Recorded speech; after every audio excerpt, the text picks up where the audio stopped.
তোমরা কেমন আছো বন্ধুরা? আজ প্রায় 2 সপ্তাহ আমি ইউটিউবে কোনো রকম কোনো আপলোড করতে পারিনি। তার কারণ হচ্ছে আমার শরীর খুবই খারাপ ছিল। আমার গলার ভয়েস শুনে তোমরা বুঝতেই পারছো আমার শরীরের কন্ডিশান কী। অ্যাকচুয়ালি আমার প্রচণ্ড সেলোসের ধাত আছে ছোটোবেলা থেকেই, আর যার জন্যে আমি একটু ঠান্ডা লেগে গেলেই আমার খুব প্রবলেম হয়ে যায়। আর এটা চলতে আছে। তার মধ্যে সবথেকে দুঃখজনক ব্যাপারটা হচ্ছে আমাদের মায়ের শরীরটা ভীষণ খারাপ হয়েছে, যার জন্য হসপিটালে দৌড়াদৌড়ি। এই জন্য আর আমি আপলোড করে উঠতে পারছি না অপারেশন হবে। আর তোমরা তো জানোই যে বাড়ির মধ্যে মায়ের শরীরটা খারাপ হলেই কীরকম সিচুয়েশান হয়। আর সবথেকে বড় কথা হচ্ছে মা যদি সুস্থ থাকে, মা যদি হাসি খুশি থাকে, সুন্দর চোখের সামনে হাসি খুশি সুস্থভাবে ঘুরে বেড়াচ্ছে, সারাদিনের ক্লান্তি, সারাদিনের টেনশান, স্ট্রেস সব কিছু ঠিক হয়ে যায়। আর যেটা করতে পারছি না বলে মেন্টালি একটুখানি ডিস্টার্বও আছি। আর কি আর করা যাবে। আজ আমি তোমাদের কাছে শেয়ার করব, সামনের সপ্তাহে মা ভর্তি হবে, মায়ের অপারেশন হবে একটা।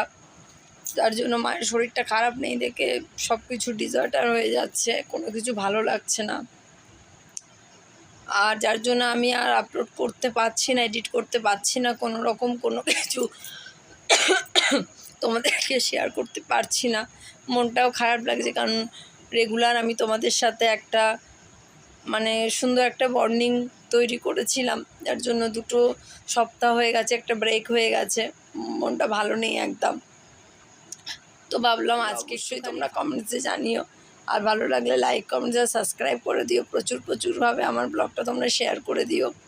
আর মা শব্দটা যদি প্রথমেই বলি তোমাদের কাছে, মা শব্দটা যখন আমরা বলি আমাদের ভিতর থেকে যে ফিলিংসটা আসে, সেটা তোমরা অবশ্যই তোমাদের কার কীরকম কী ফিল হয় তোমরা আমাকে শেয়ার করে দিও। মা মানেই মায়ের ছায়া, মা মানে শান্তির ঘর। মা থাকলে ভয় কিসে, মা থাকলেই মনটা ভর। হাজার মানুষ পাশে থাকুক, মায়ের মতো কেউ নেই। মায়ের মুখে একটুখানি হাসি মুছে দেয় মায়ের ভয়। জীবন যত দূরেই যাক, মায়ের কথা মনে রয়। মা যে আমার দুনিয়ার সেরা, মায়ের মতো কেউ নয়। কথাটা কিন্তু ধ্রুব সত্যি, কি বলো তোমরা?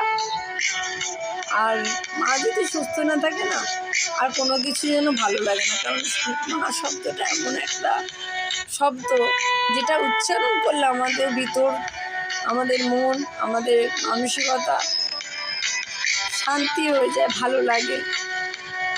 তো আজকে এই অবধি, চলো নেক্সট ব্লগে মা যখন হসপিটালে ভর্তি হবে আমি পুরোটাই তোমাদের কাছে শেয়ার করব, ঠিক আছে? আজকে এই অবধি থাক। তোমরা কেমন আছো অবশ্যই আমাকে জানিও। আর আমি চেষ্টা করব আস্তে আস্তে একটু করে আপলোড করার। জানি না কত দূর কি পেরে উঠবো। চলো আজকে এই অবধি থাক, টাটা। বন্ধুরা ভালো থেকো, সুস্থ থেকো, আর এভাবেই আমার পাশে থেকো। আমার ব্লগগুলো তোমাদের যত বন্ধু আছে তোমরা শেয়ার করে দিও। চলো টাটা।